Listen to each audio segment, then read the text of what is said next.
Okay, so today there is a topic in my mind I want for us to talk about. It is the notion of when do we break teams up? Never. Right? So all the time we hear the stories about we need to put teams together for an agile teams to work really well. You need them working and gelling together for time, right? So you keep the teams working as long as you can. Yeah. Now, is there a time when you say that we need to break the team up? So to answer that question, and I have thought about it a little bit in this week. So I'll give you my first answer, my gut reaction. My gut is no. Right. You take so much time to hire the right folks to fit this team. We're following everything, not just in Agile, but just team building, getting them to gel together. We're investing so much time, sending them off, and the journey to become hyper-productive. Okay. Get there. My thing is, or my opinion is, you don't break the team up down the road. My gut reaction. That's where my emotions are at right now. So I would say I agree with you that that is the right thinking. Yeah. But if I start dissecting it, if I start looking at what reality is that a team never truly stays together. So let's take an example is 7 plus minus 2, for example. Yeah. Very standard stuff. 7 plus minus 2. And we build this team up. The normal attrition will happen, right? Developers tend to stay in a place for about 2 years. Yeah. Once they get 2 years, they're going to leave. It's about right. Right? Yeah. So then the team naturally breaks up, right? So when that breaks up happens is that the team now has to reform with new people coming in. All that has to go through again. Right. Now, what if that the team doesn't do that? And in other words, the people are there for the longest time. Then there is this notion of we get too comfortable with each other that we can't grow. We hit this point where we're growing as a team really well. Is there a point where we hit it where we can't pivot above? So the other aspect of it is looking as the individual, we behave in a certain way. Mm-hmm. When we're in a collective, a mob, for example, it behaves differently. Yeah. Now, over time, because they're gelling so well, you have this, we understand that so well that we all work together really well. Now, is it possibility that because of that, there is a potential where the team can't grow anymore because they've hit the max they can as a team? I would say no. I think that there's always an opportunity to grow. I mean, I think from my experience, what I've seen teams do, that's the one pitfall for a team that's been together for a long time is that they get comfortable. Yes. They get comfortable or they just get downright ornery. I've been part of a team, and it comes back down to attitude, which we could dive into that later. But a team that has been together for a long time will tend to get comfortable. You're right, with the process, with the code and such. But again, it goes back to what you were saying is if through attrition that's used 3 or 4 years down the road. Right. Is that the same? Is it an expectation that that's going to be the same team 3 or 4 years down the road? Probably not. So who is it that becomes comfortable in that situation? Because if you lose 1 or 2 folks, is it the people who've been there for a long time, that they've got that attitude of like, oh, we've been together for a long time? So how does that actually happen? Because I don't think it's that the team is together for a long time. I think that things start to fall apart from within the team, whether it be several things. Attitude, engagement is probably one of them. And then just individuals within the team being individuals. So when I look at this, from what I have seen, I have never seen a team that stays intact together for more than 2 years. Because attrition, I think things just happen. Yeah. Right? And that got me thinking that, what if there is a team that goes beyond 3 years? Is there an expiration date for the team where you intentionally shake things up so they can grow. How would you shake it up though? Like what would Move be? people around, break the team up, intentionally move one person away.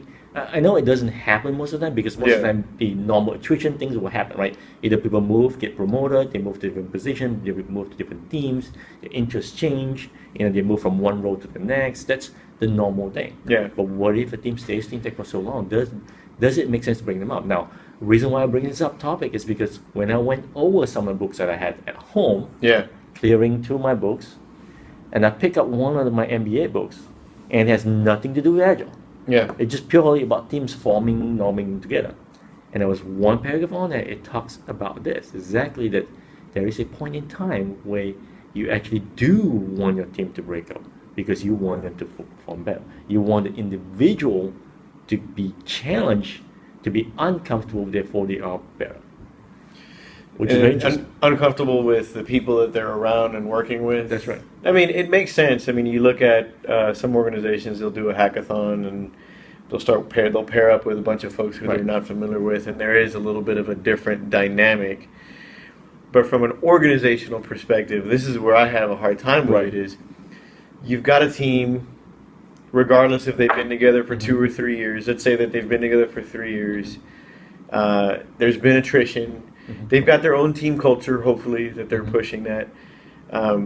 The danger for me in breaking up a team is the impact across the board to the rest of the organization. So normally there are going to be multiple teams. If you let's say that one tactic I've seen is we're going to blow up the team. Right. We're going to blow up the team, and we're going to send the individuals to different teams, and that's just what we're going to do. I've seen that done, and the impact. What a lot of folks is that you address whatever problem you're having Right. with that team, but then now you've distributed that problem now to the other squads or teams that are around you. Say you have 3 other teams and you distribute those folks out there. Did you really address the problem? Was the problem that they weren't performing well? Was the problem that you just had somebody who was a jackwagon on the team and they were going with that idea of the mob mentality? So if one person is the jackwagon, everybody's a bunch of jackwagons.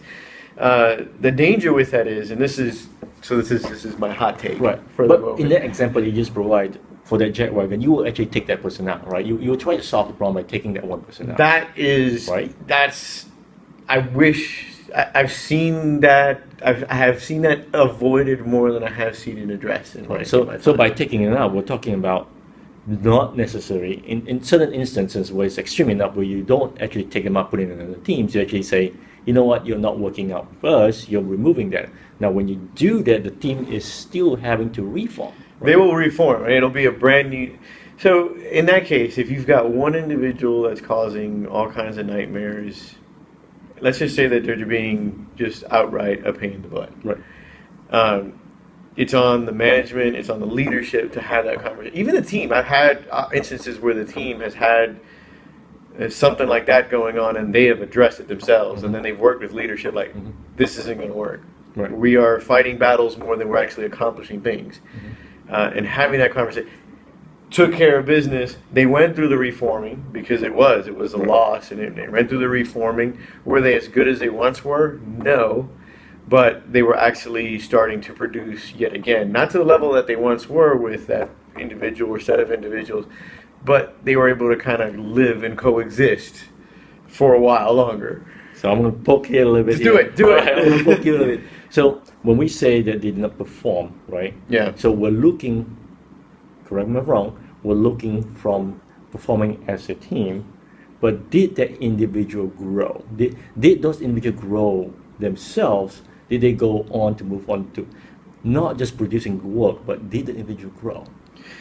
In that instance, I'd say this is just my assumption and Right. observation. I think they did, because even though they weren't, this was engineers, they weren't growing as far as learning new technologies or new processes or new whatever.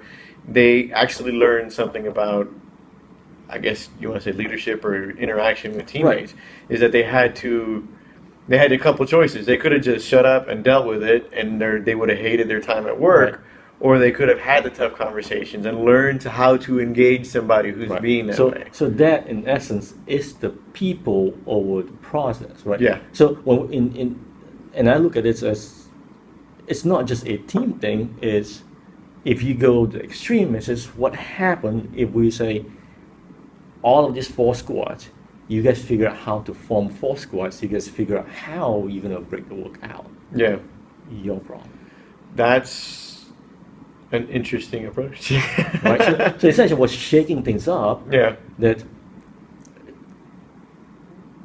the fear that I have is when a team grows to a certain point and they get stuck in the mentality, this is who we are. yeah, And we're not going to grow. We're so comfortable, we're okay with it. yeah. And they don't see their deficiency when others see it. And then, you know what? It's just us. Yeah, That's how we are. That's who we are. You guys go away because this is who we are. Are we producing work? Absolutely, we're producing work. hmm Could they have been better? I don't know. So if we look at that, then how do you influence them to change? Because at that point they are no longer pulling, right? They're like, we're done. We are the best team there is, and we do it because this is what we feel comfortable with. This is how we do it, yeah. right? So I don't know. How do you? I guess the question is, what motivates that team? And that's the challenge that I think managers, leaders, coaches, whoever it is, faces when you come in to work with a team that's been together for a long time, and they've, let's say in this case, they've Right. been touted as you're the best of the best. How do you push the right buttons to be Right. able to motivate them? I think that's the challenge, and it's a lot harder than with a new team, because a new team is, I'm not going to say it's easy, but they've already got something to prove. right, so they want to prove something. They come Yeah. in, they want to learn, they want to pull. They are the new kids. They don't know anything. So there's no pain in the failure. Yeah. I mean, is it challenging that? Would it be that you challenge that existing team that's been Right. together for a long time? You challenge them as far as not numbers and cents or whatever it is, but delivery, and maybe you challenge them as far as what kind of an influence do you have with the other teams that are around you? If you're the best Mhm. there, how do you play within the ecosystem? Right. It's the expanding the impact on them. I think what it boils down for me, and this is the one thing that I have a challenge with, and when I'm working with a team that's been together for a long time, is how do I motivate them? How do I speak to them? How do I impact them? What gets them going? Mhm. What gets them out of that? If they've been a really good Right. team, and what gets them to want to drive to that next level? Yeah. Is it when they have a failure in a sprint or in a project, bring him into the room and talking and literally having a So- conversation about that? I don't disagree with you. I think what I disagree is that I think